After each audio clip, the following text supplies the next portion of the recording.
ಗಂಗಾಧರ ಅಲ್ವಾ? ಹೇಗೆ ಹೇಗೆ ಗಂಗಾಧರಯ್ಯ, ಹೇಗಿದೆ ನಮ್ ಗೆಟಪ್ ಇವತ್ತು? ಯಾಕೆ ನನ್ ಜೊತೆ ವಾಕಿಂಗ್ ಬರಲ್ಲ ಅಂತ ನಾನು ನೋಡ್ತೀನಿ. ರೇ, ಆಳಿಗೆ ಬೀಳ್ದೇವ್ರ ಹೆಂಗ್ಸು ನಿಮ್ ಈ ಕಿತ್ ಹೋದ ಕನ್ನಡಕ ಈ ಚಿಂದಿ ಜೀನ್ಸಿಗೆ ಬೀಳ್ತಾಳೇನ್ರಿ ಗಾಸಿಪ್ಪು? ಆಕೆ ಬೆಂಕಿ ತರದ ಹೆಂಗ್ಸ್ಕಂಡ್ರಿ ಗಂಗಾಧರಯ್ಯ. ದೂರದಿಂದ ನೋಡಿದ್ರೆ ಮನೆ ದೀಪ ತರ ಉರಿತಾ ಇರ್ತಾರೆ. ಮನೆ ದೀಪ ಅಂತ ಮುತ್ತಿಡೋಕ್ ಹೋದ್ರೋ ತುಟಿ ಬಾಯಿ ಸುಟ್ಕೊಂಡು ಲಬೋ ಲಬೋ ಅಂತ ಬಾಯಿ ಬಡ್ಕೊಂಡು ವಾಪಸ್ ಬರ್ಬೇಕಾಗತ್ತೆ. ನನ್ನ ಮಾತು ಕೇಳಿ, ನಿಮ್ಮ ಚಾಲೆಂಜು ಪ್ರತಿಷ್ಠೆ ಎಲ್ಲ ಮೂಲೆಯಲ್ಲಿಟ್ಟು ಬಂದ ದಾರಿಗೆ ಸುಂಕ ಇಲ್ಲ ಅಂತ ವಾಪಸ್ ಹೊರಟುಬಿಡಿ ಮನೆಗೆ. ಅವ್ರು ಅಂಥವ್ರಲ್ಲ, ತುಂಬಾ ಒಳ್ಳೆ ಹೆಂಗಸು. ದಯವಿಟ್ಟು ನನ್ನ ಮಾತು ಕೇಳಿ, ಬ್ಯಾಡ್ರಿ ಹುಚ್ಚಾಟ. ನಿಮ್ಮನ್ನು ಆಸ್ಪತ್ರೆ ಕರ್ಕೊಂಡು ಹೋದ್ರು ಅಂತ ನೀವು ಅವ್ರ ಚಮಚ ಆಗಿದ್ರಿ. ಮನೆಗೆ ಹೋಗಕ್ಕ ನಾನು ಇಷ್ಟೆಲ್ಲ ಖರ್ಚು ಮಾಡಿ ಕೊಂಡ್ಕೊಂಡು ಹಾಕೊಂಡಿರೋದು ನೋಡಿ. ಮಾತಾಡದೆ ತಮಾಷೆ ನೋಡ್ಕೊಂಡಿರಿ. ಇವತ್ತು ಆ ಲೇಡಿ ಜೊತೆ ವಾಕಿಂಗ್ ಹೋಗ್ಲಿಲ್ಲ ಅಂದ್ರೆ ನನ್ನ ಹೆಸರು ಗಾಸಿಪ್ ಗಂಗಾಧರಯ್ಯನೇ ಅಲ್ಲ. ಕೇಡುಗಾಲಕ್ಕೆ ನಾಯಿ ಮೊಟ್ಟೆ ಇಡುತ್ತೆ ಅಂತ ಗಾದೆ ಇದೆ. ಹಾಗೆ ನಿಮ್ಮ ಕೇಡುಗಾಲಕ್ಕೆ ಇವೆಲ್ಲ ವೇಷ ಬಂದಿದೆ ಅಂತ ಕಾಣುತ್ತೆ. ನಿಮ್ ಗ್ರಾಚಾರ ಹೋಗಿ ಅನುಭವಿಸಿ.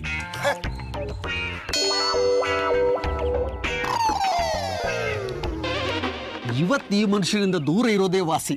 ಇಲ್ದೆ ಹೋದ್ರೆ ನಮಗೂ ಧರ್ಮದೇಟು ಸಿಕ್ಕಿದ್ರೂ ಸಿಗಬಹುದು, ಹೇಳಕ್ ಬರಲ್ಲ.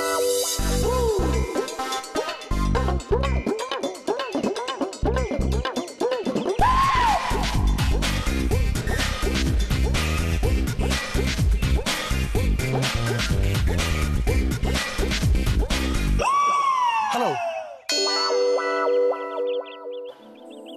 ನನ್ನ ಪರಿಚಯ ಆಯ್ತಾ ಮೇಡಮ್? ನಾನು ಗಂಗಾಧರ, ಉರುಪ್ ಗಂಗಮ್ಮ. ಗಂಗಮ್ಮ ಗಂಗಮ್ಮನ ದಾರಿ ಬಿಟ್ಟು ಸೈಡ್ಗೆ ಹೋಗಿ. ಯಾಕೆ ಮೇಡಮ್ ಹಾಗಂತೀರಾ? ನೋಡಿ ನನ್ನ ಗೆಟಪ್.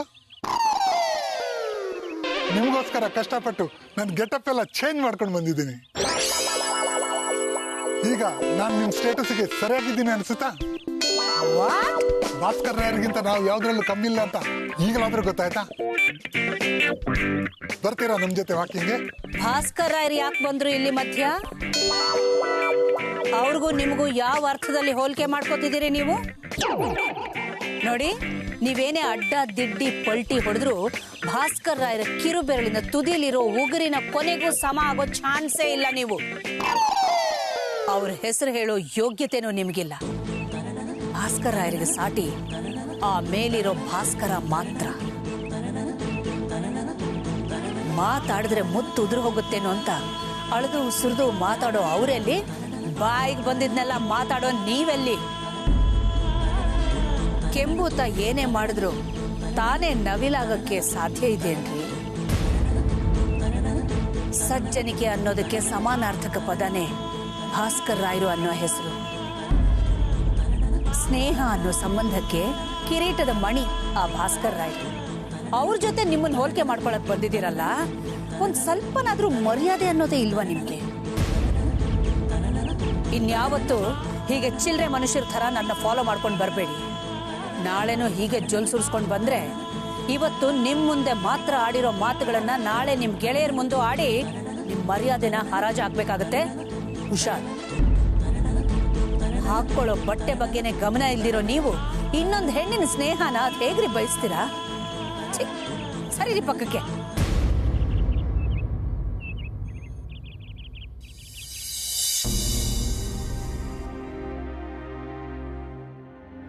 ಶ್ರವಣ, ಶ್ರವಣ, ಶ್ರವಣ. ಅಣ್ಣ, ಏನೋ ಇದು ಸರ್ಪ್ರೈಸು? ಅರೆ ಭಾವ, ಒಬ್ರೇ ಬಂದ್ರಾ? ಲತಕ್ಕ ಬರ್ಲಿಲ್ವಾ? ಅಂದ್ರೆ ಲತಾ ಇಲ್ಲಿಗೆ ಬಂದಿಲ್ಲ, ಮತ್ತೆಲ್ಲಿಗೆ ಹೋದ್ಲಿ ಇವಳು? ಏನಣ್ಣ, ಏನ್ ಯೋಚನೆ ಮಾಡ್ತಾ ಇದ್ಯಾ? ಏನಿಲ್ಲ ಕಣೋ. ಮೇಘ, ಒಂದ್ ಗ್ಲಾಸ್ ಕುಡಿಯಕ್ಕೆ ನೀರು ತಂದ್ಕೊಡಮ್ಮ. ಸರಿ ಬಾವ. ಬಾ ಅಣ್ಣ, ಕೂತ್ಕೋ, ನೀರ್ ತರ್ತಾಳೆ.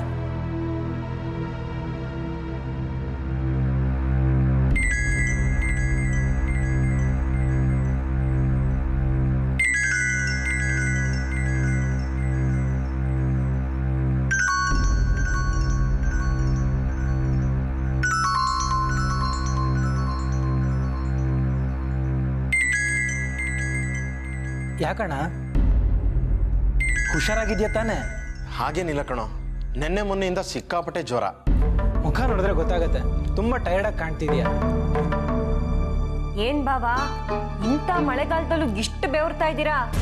ಕೋಲ್ಡ್ ವಾಟರ್ ಬೇರೆ ಕುಡಿತಾ ಇದ್ದೀರಾ? ಹಾಗೇನಿಲ್ಲಮ್ಮ, ಸ್ವಲ್ಪ ಆರೋಗ್ಯ ಸರಿ ಇಲ್ಲ ಅಷ್ಟೇ. ಈಗ ಅಣ್ಣಂಗೆ ತಿನ್ನಕ್ಕೇನಾದ್ರೂ ಕೊಡು. ತಿಂಡಿ ಏನು ಬೇಡ ಕಣ, ಸ್ವಲ್ಪ ಬಿಸಿ ಬಿಸಿಯಾಗಿ ಕಾಫಿ ಕೊಡಮ್ಮ. ನಮ್ಮಿಬ್ಬರಿಗೂ ಸ್ವಲ್ಪ ಕಾಫಿ ಮಾಡ್ತೀಯಾ? ನಾವು ಮಾತಾಡ್ತಾ ಇರ್ತೀವಿ.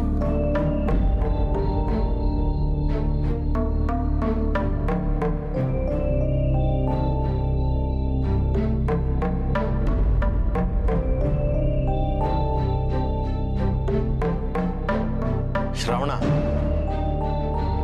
ಒಂಚೂರು ಮೇಲ್ ಹೋಗಿರೋಣ. ಅದಕ್ಕೇನಂತೆ, ನಡಿಯೋಣ. ಮೇಘ, ನಾವು ಮೇಲಿರ್ತೀವಿ, ಅಲ್ಲಿಗೆ ಕಾಫಿ ತಂದ್ಬಿಡು. ಬಾ ಅಣ್ಣ.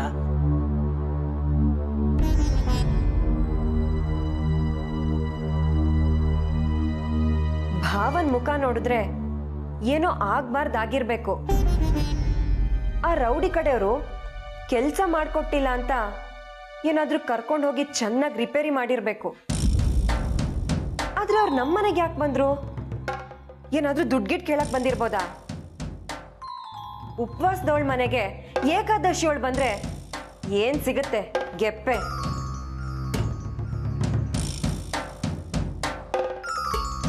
ಅಣ್ಣ, ನನ್ನ ಹತ್ರ ಯಾವ ಸಂಕೋಚನೂ ಬೇಡ. ನಿಂದು ಏನೇ ಪ್ರಾಬ್ಲಮ್ ಇದ್ರು ನಂಗೆ ಹೇಳು. ಹೇಗೆ ಹೇಳು ಶ್ರಾವಣ? ನಿಮ್ಮ ಅತ್ತಿಗೆ ಅದಕ್ಕೆ ಶ್ರಾವಣ, ಅದು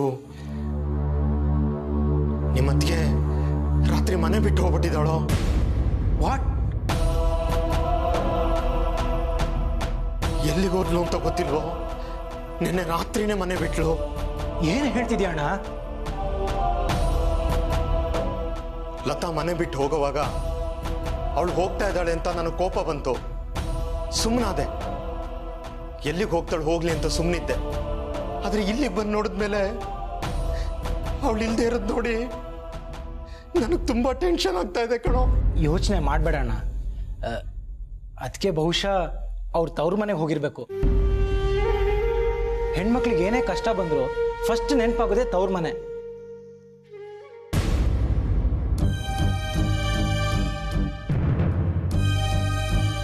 ಅವ್ರು ಅಲ್ಲಿಗೆ ಹೋಗಿರ್ಬೇಕು. ಇಲ್ಲ ಕಣೋ, ಅವಳು ಅಲ್ಲಿಗೆ ಹೋಗಿಲ್ಲ. ಯಾಕಣ್ಣ? ಅದಕ್ಕೆ ಅವ್ರ ತಾಯಿ ಮನೆಯವ್ರ ಜೊತೆ ಜಗಳ ಮಾಡ್ಕೊಂಡ್ರ? ಅಪ್ಪ, ನೀನ್ ಹೇಳ್ದಂಗೆ ಅವಳು ಅಲ್ಲಿಗೆ ಹೋಗಿದ್ದಿದ್ರೆ ಅವಳು ಅಲ್ಲಿಗೆ ತಲುಪಿದ ಸೆಕೆಂಡ್ಸ್ಗೆ ನಮ್ಮ ಅತ್ತೆ ಮಾವನಿಂದ ನನಗೆ ಫೋನ್ ಬರ್ತಿತ್ತು. ನಮ್ಮ ದೇವ್ರ ಸತ್ಯ ನನಗೆ ಗೊತ್ತಿಲ್ವೇನೋ? ವೃದ್ಧಾಶ್ರಮಕ್ಕೆ ಫೋನ್ ಮಾಡಿದೆ, ಅಲ್ಲೂ ಹೋಗಿಲ್ಲ. ಅದ್ ಸರಿ, ಅವ್ರು ಅಲ್ಲಿಗೂ ಹೋಗಿಲ್ಲ ಅಂದ್ರೆ ಮತ್ತಿನ್ನೆಲ್ಲಿಗೆ ಹೋದ್ರು? ಗೊತ್ತಾಗ್ತಾ ಇಲ್ಲ ಶ್ರಾವಣ, ಗೊತ್ತಾಗ್ತಾ ಇಲ್ಲ. ಹೊರಟಾಗ ತಾತ್ಸಾರ ಮಾಡಿದೆ. ಈಗ ಅದೇ ನನಗೆ ಮುಳುವಾಗ್ತಾ ಇದೆ ಶ್ರಾವಣ, ಅದೇ ನನಗೆ ಮುಳುವಾಗ್ತಾ ಇದೆ.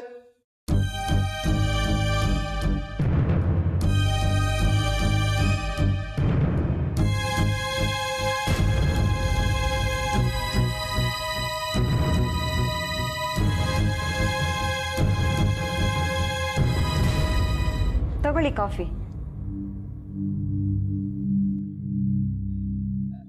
ಮೇಘ, ನೀನು ಹೊರಡು, ನಾವು ಆಮೇಲೆ ಬರ್ತೀವಿ.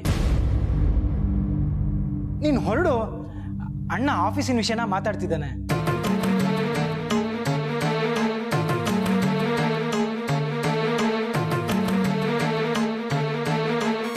ಅಣ್ಣ, ನೀನು ಗಾಬರಿ ಆಗ್ಬೇಡ. ಅದಕ್ಕೆ ನಿನ್ಗೆ ಬುದ್ಧಿ ಕಲಿಸ್ಬೇಕು ಅಂತಾನೆ ಹೀಗೆ ಮಾಡಿರ್ಬೋದು. ಆದ್ರೆ ನೀನು ಯೋಚನೆ ಮಾಡು. ಅದಕ್ಕೆ ಹೋದ್ರೆ ಎಲ್ಲೆಲ್ಲಿ ಹೋಗ್ಬೋದು ಅಂತ ಲಿಸ್ಟ್ ಮಾಡ್ಕೊ. ಅಲ್ಲಿಗೆಲ್ಲ ನೀನೇ ಡೈರೆಕ್ಟ್ ಆಗಿ ಹೋಗು. ಅದಕ್ಕೆ ಅಲ್ಲಿಗೆ ಬಂದಿದಾರ ಅಂತ ತಿಳ್ಕೊ. ನನ್ಗನ್ಸೋ ಪ್ರಕಾರ ಅಲ್ಲೇ ಎಲ್ಲೋ ಒಂದ್ ಕಡೆ ಅದಕ್ಕೆ ಖಂಡಿತ ಸಿಗ್ತಾರೆ.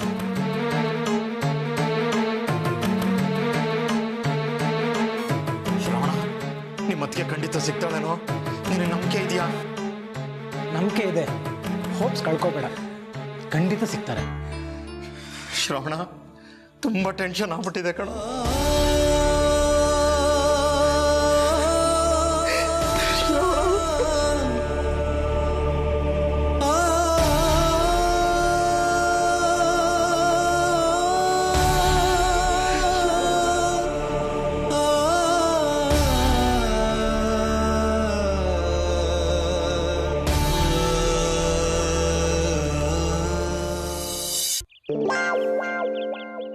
ರೀ ಗಂಗಾಧರಯ್ಯ, ಅದೇನ್ ಬೊಗಳ್ರಿ?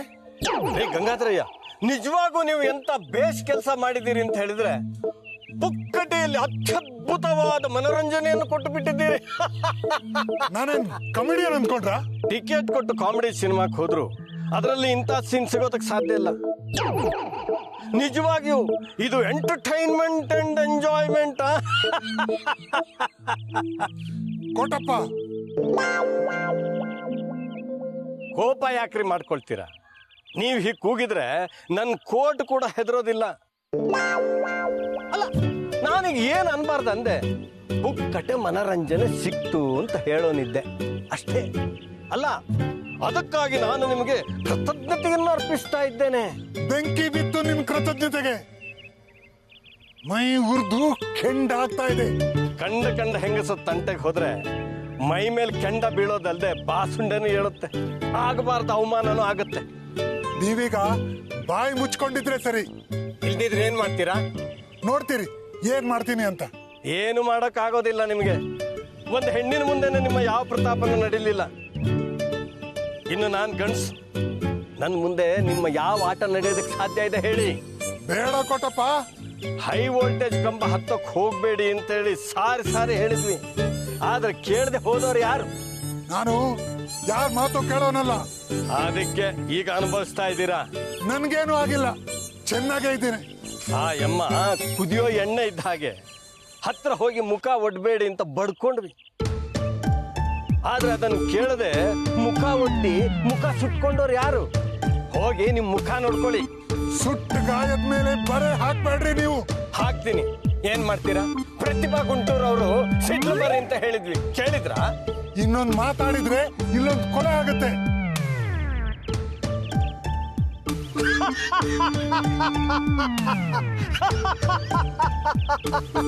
ಕೋಟಪ್ಪ, ಒಂದು ಹೆಣ್ಣಿನ ಮುಂದೆ ಹೇಳಬಾರ್ದನ್ನೆಲ್ಲ ಹೇಳಿಸ್ಕೊಂಡು ಕೇಳಬಾರ್ದನ್ನೆಲ್ಲ ಕೇಳಿಸ್ಕೊಂಡು ಈಗ ಸ್ನೇಹಿತನ ಮುಂದೆ ನಿಂತು ಕೊಲೆ ಮಾಡ್ತೀನಿ ಅಂತ ಹೇಳ್ತಾ ಇದ್ದೀರಲ್ಲ, ನಿಮ್ಗೆ ನಾಚಿಕೆ ಆಗೋದಿಲ್ವಾ? ಏ ಗುಂಟೂರು ಮೆಣಸಿನ್ಕಾಯಿ, ನೀನ್ ಮಾಡಿದ ಅವಮಾನಕ್ಕೆ ಪ್ರತಿ ಶಾಸ್ತಿ ತಗೊಳ್ತೆ ಬಿಡೋನಲ್ಲ ಈ ಗಂಗಾಧರಯ್ಯ. ಆದಷ್ಟು ಬೇಗ ಈ ಅವಮಾನಕ್ಕೆ ಪ್ರತೀಕಾರ ತೀರಿಸ್ತೀನಿ. ಕೈಲಾಗದವ ಮೈ ಪರ್ಚ್ಕೊಂಡ ಅಂತಾರೆ. ಕಂಡವರ ವಿಷಯಕ್ಕೆ ಮೂಗ್ ತೂರ್ಸೋ ಚಾಳಿ ಇರೋರಿಗೆ ಇದು ತಕ್ಕ ಶಾಸ್ತಿ. ಅನ್ಯಾಯ ಮಾಡಿದವರಿಗೆ ಒಳ್ಳೇದಾಗೋದೇ ಇಲ್ಲ. ನಾನು ಇರಾನ್ನಲ್ಲಿದ್ದಾಗ ಯಾರು ಇಲ್ವಾ?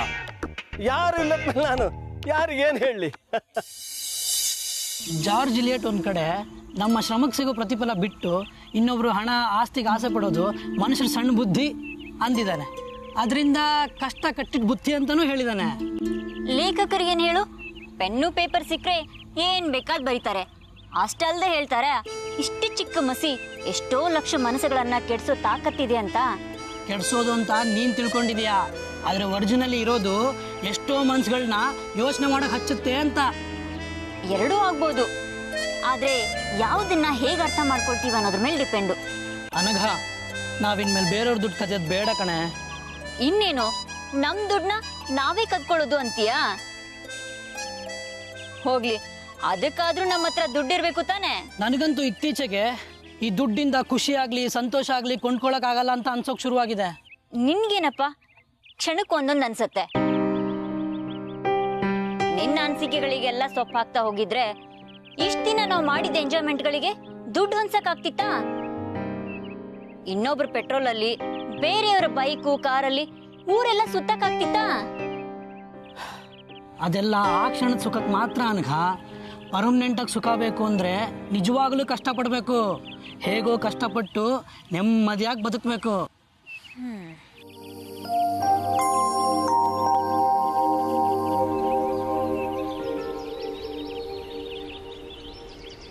ಅಲ್ಲಿ ನೋಡೋರ್ನ, ಈ ವಯಸ್ಸಲ್ಲೂ ಎಷ್ಟು ಅನ್ಯೋನ್ಯವಾಗಿ ನೆಮ್ಮದಿಯಾಗಿದ್ದಾರೆ. ಓ, ಮಗನ ಅಮೆರಿಕ ಕಳಿಸಿ ಇಂಡಿಯಾದಲ್ಲಿ ಒಂಟಿಯಾಗಿರೋ ಓಲ್ಡ್ ಕಪಲು. ಇವರೇ ಅಲ್ವೇನೋ ಅವತ್ತು ಕರಳು ಕಿವುಚೋ ಹಾಗೆ ತಮ್ಮ ಕಷ್ಟನ ಹಂಚ್ಕೊಳ್ತಾ ಇದ್ದವರು? ಅವರೇ. ಆದರೆ ನಂಗಂತೂ ಅವ್ರ ಬಗ್ಗೆ ಯಾಕೋ ತುಂಬ ಸಿಂಪತಿ ಇದೆ ಕಣೆ. ಅವರು ನೋಡಿದರೆ ನಂಗೆ ನಮ್ಮ ಅಪ್ಪ ಅಮ್ಮ ನೋಡ್ದಂಗಾಗುತ್ತೆ. ಓಹೋ, ಇದು ಯಾಕೋ ಓವರ್ ಆಯಿತು. ಹೇಳು, ಎದ್ದೇಳು. ಇನ್ನು 1-2 ಪೀರಿಯಡ್ಸ್ ಇರಬೇಕು.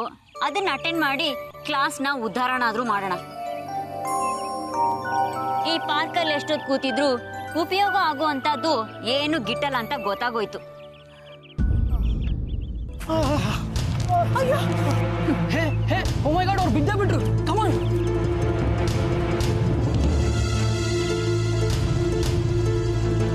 ಯಾರು ಬಂದ್ರಪ್ಪ? ಅಯ್ಯೋ ಬನ್ನಿ, ಯಾರನ? ಅಯ್ಯೋ ಎದೋಳಿ ಎದೋಳಿ. ಅಯ್ಯೋ ಹೇಳಿ ಹೇಳಿ, ಅಯ್ಯೋ ನಿಧಾನವಾಗಿ ನನಗ ಕಮ್ ಹೇಳ್ಸಿ ಅವ್ರನ್ನ. ನಿಧಾನ. ತುಂಬಾ ನೋವಾಯ್ತಾ ಸರ್? ಹೇಳಿ.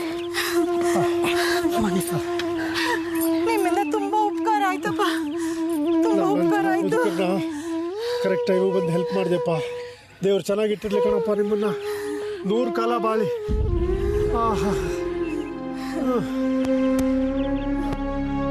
ನಿಮ್ಮ ಕಾಲು ಉಳುಕಿದೆ ಅನ್ಸುತ್ತೆ. ನಿಮ್ಗೆ ಸರಿಯಾಗಿ ನಡೆಯಕ್ ಆಗ್ತಾ ಇಲ್ಲ. ನಿಮ್ಮ ಮನೆ ಎಲ್ಲಿದೆ ಹೇಳಿ? 3 ಬೀದಿ ದಾಟಿ ಹೋಗ್ಬೇಕಪ್ಪ. ನೀವೇನು ಯೋಚನೆ ಮಾಡ್ಬೇಡಿ, ನಾವು ನಿಮ್ಮನ್ನ ಕರ್ಕೊಂಡು ಹೋಗ್ತೀವಿ. ಸಚಿನ್,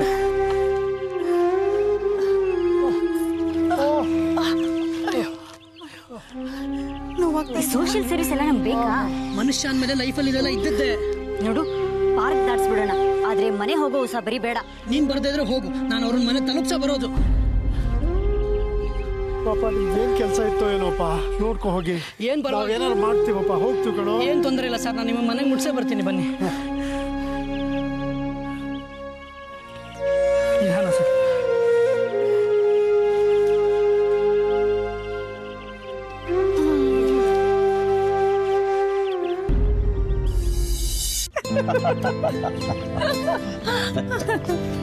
ನೀವು ನನ್ನ ವಾಕ್ಮೇಟ್ ಆದಮೇಲೆ ನೀವು ಹೇಳೋ ಜೋಕ್ಗಳು, ನೀವು ಆಡೋ ಮಾತುಗಳನ್ನು ಕೇಳಿ ನಾನು ಮನಸ್ಪೂರ್ವಕವಾಗಿ ನಗ್ತೀನಿ, ನಕ್ಕು ಹಗುರಾಗ್ತೀನಿ. ಆದರೆ ನಾನು ಲಾಫಿಂಗ್ ಕ್ಲಬ್ ಮೆಂಬರ್ ಆಗಿ ಬಾರದ ನಗುವನ್ನು ಹೊಟ್ಟೆಯೊಳಗಿಂದ ಎಳೆದು ನಗೋ ಪ್ರಯತ್ನ ಮಾಡ್ತಿದ್ದ ದಿನಗಳನ್ನು ನೆನೆಸ್ಕೊಂಡ್ರೆ ನಗು ಅಲ್ಲ ಅಳು ಬರುತ್ತೆ. ನಿಮ್ಮ ಪರದಾಟದ ನಗುನ ನೋಡಿ ನಾನು ಹೊಟ್ಟೆ ತುಂಬಾ ಸಿಕ್ಕಾಪಟ್ಟೆ ನಕ್ಕಿದ್ದೀನಿ. ನೀವು ನಮ್ಮನ್ನು ನೋಡಿ ನಗೋದನ್ನು ನೋಡಿ ನನಗೆ ನಿಮ್ಮ ಮೇಲೆ ಸಿಟ್ಟು ಬರ್ತಿತ್ತು. ಈಗ ಹಾಗೆಲ್ಲ ನನ್ನ ನೋಡಿ ಸಿಟ್ಟು ಬರಲ್ಲ ತಾನೆ? ಇಲ್ಲ, ಯಾಕಂದ್ರೆ ಈಗ ನೀವು ನನ್ನನ್ನು ನೋಡಿ ಹಾಗೆ ನಗೋದಿಲ್ವಲ್ಲ.